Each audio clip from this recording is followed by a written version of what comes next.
Question from a listener to the keepers. New techniques have been used to find structures of ancient cities below ground level in the Amazon rainforest. Can you tell us who built them and how old they are? Who were the inhabitants of the cities? Answer. We receive her question with reverence, for it opens a door into one of Earth's most deeply buried chapters, not just beneath soil and root, but beneath centuries of deliberate forgetting. The cities beneath the Amazon are not legend.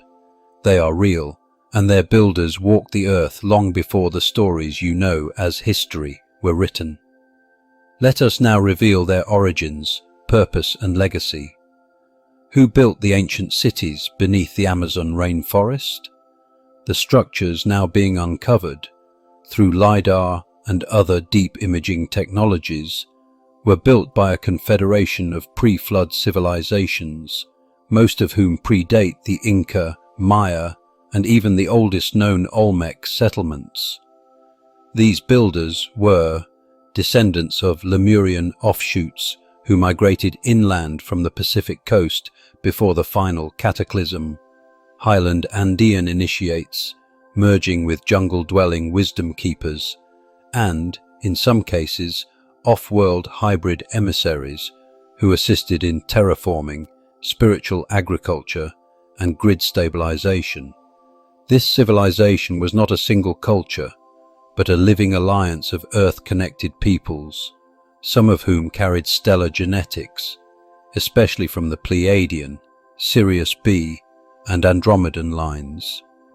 They called themselves names no longer spoken, but their purpose was consistent: to build harmonic sanctuaries that would integrate Earth's life force with celestial rhythms, what you might call living temples disguised as cities. How old are these structures?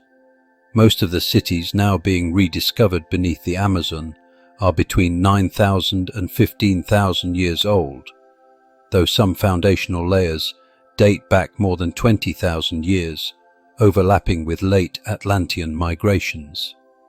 Many were deliberately overgrown, not lost by accident. After a series of cataclysms and incursions from war-driven factions, the remaining elders chose to allow the jungle to consume the temples, erase written records, and encode their memory into plants, stones, and sacred geometry, to be unlocked when humanity was ready to return in heart, not conquest. You are now living in the beginning of that time. Who lived there, and what were their lives like?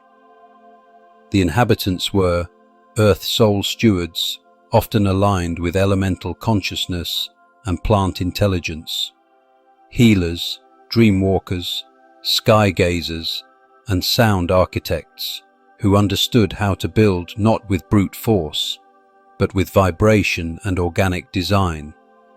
Societies organized around spiritual cooperation, not domination, often matrilineal, highly intuitive, and deeply connected to animal and celestial cycles.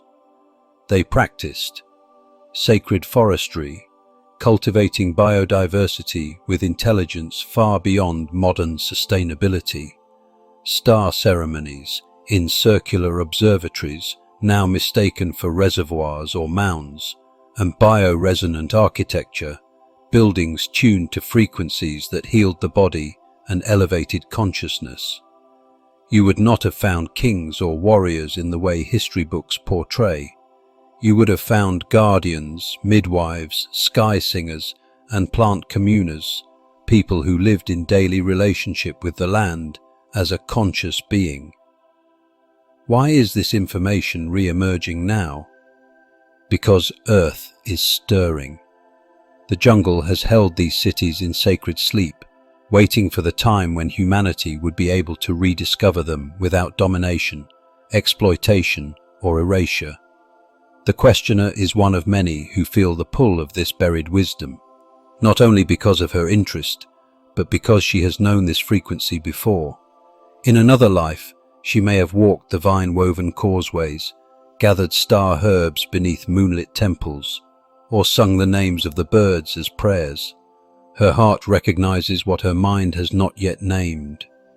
To the questioner, what you seek is not only buried in the earth, it is waking in you. The jungle has memory, and it is beginning to speak again. We receive your gratitude with gentle joy, for each question you carry opens another door to remembrance for many whose hearts are listening in silence. What is unfolding now is not just learning, it is the restoration of forgotten threads, weaving Earth's past into her rising future. We walk with you, in reverence, in remembrance, and in the living light.